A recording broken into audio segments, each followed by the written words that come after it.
Hello friends, welcome back to the Python session. Today let's discuss about the Python number functions. So to do mathematical calculation or any numeric calculation, to make our work easier, Python has got a list of built-in functions which we can utilize to make the work easier. So there are many numerical calculations in which we may need to perform during our programming. So these functions come in handy during that time. Some functions require the math module to be imported and some functions do not require the math module. So firstly, let's look into the functions which do not require the math module. They are absolute of a number, maximum of a series of number and minimum of a series of number. So firstly, let's move on to absolute of x. Suppose I say my x is equal to minus 15. So absolute of x will become absolute of minus 15. And when you give ABS of minus 15, it will return the value plus 15. The minus sign would be removed and the positive number which is contained in the x would be returned. Now if I say my x equal to 10.2, a floating number, minus 10.2, a floating number. And now if I say absolute of minus 10.2, so absolute of minus 10.2 would return 10.2, which is the positive floating number. So x can hold a whole number like an integer or it can hold a negative floating number, and the positive integer or float number would be displayed on the screen. So this was absolute function for you friends. Now let's move on to the next function, which is the max function. So max means it will find out the maximum in the series of numbers which are enclosed within the parenthesis. Suppose I give 10, 20, 30, 40, 40.5, 50.5. So it will return the maximum value in the series. In this case, it will return the value 50.5. So it can have both integer or floating numbers, and it will return the highest amount, highest value. Now if I say minimum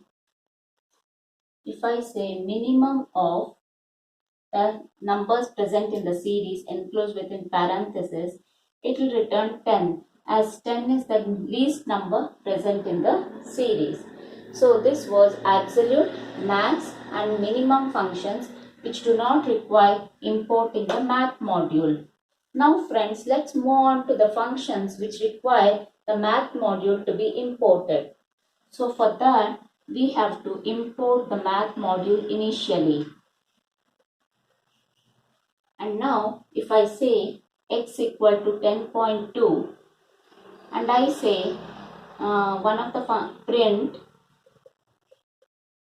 math dot ceil is a function, ceil of x. So if I say math dot ceil dot x, it will take math dot ceil dot 10.2. What is ceiling? You are having a value 10.2 in x, and the ceiling is nothing but the roof of your house. Consider it to be the roof of your house. So in that case, the greatest integral value just greater than 10.2, it will take that particular value. So in this case it is 11. The greatest integer value just greater than the number present in x is 11. So it will return back 11. You may have 10.1 or 10.5 or 10.6 or 10.9. Everything would be rounded off to 11. It will give an integer value. So ceil would return 11 in this particular case. Now if I say next, let's go on to the next function which is called the floor. So if I say math.floor and x is having a value 10.2. So floor means it is nothing but something which is beneath. Floor is something which is beneath. So the least integral value, the integral value lesser than 10.2, immediate number lesser than 10.2 is 10. So the interpreter will return the value 10 in this particular case. So I hope this is clear for you friends, the ceil and the floor functions, which include importing the math module. Now let's move on to the third function, which is called the copy sign. For the copy sign function, we require two values. One is x and the other one is y.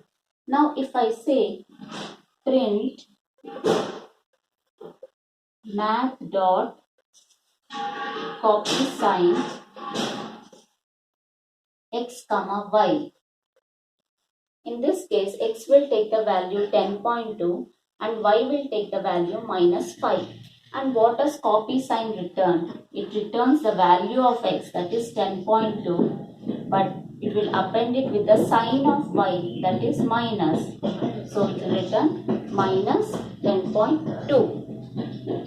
Now let's move into factorial of a number. For that, if I say print math dot factorial of 4,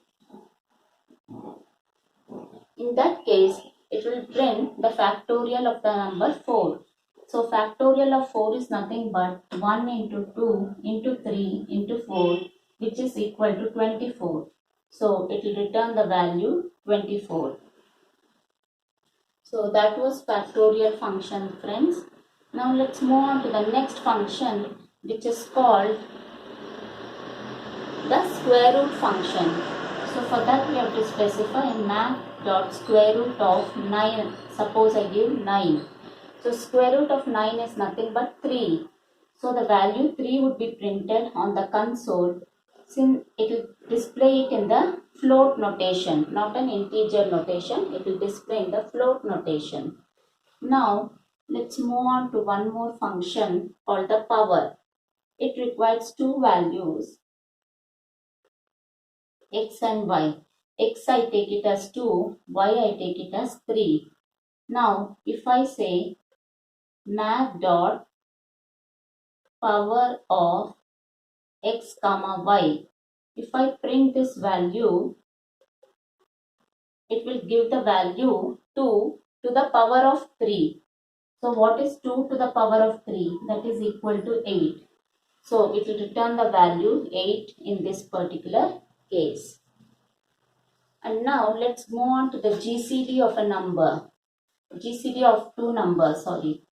So if I say GCD, if I say x equal to 2, y equal to 6, and if I say print GCD math dot, I say print math dot GCD of x comma y. X will take the value 2, y will take the value 6, and it will print the GCD of 2 and 6, which is the greatest common divisor. So in this case it will give the value 2, since 2 is the greatest common divisor of 2 and 6. Now if I say LCM math dot LCM of x comma y, it will return the value 6, as 6 is the least common multiple of x and y. And there are many trigonometric functions as well, which are present in the math module, which you can do it in your free time. And there are two other constant values like pi and epsilon. If I say math dot pi, the interpreter would return the value of pi, that is 3.14. It will give it in the exact value of pi. And if I say math dot epsilon, it will return the exact value of epsilon. So these were the different functions, friends, which require, some of them do not require the math module and some require the math module to be imported. Hope so this is clear for you, friends. I'll be giving more examples in the practical session.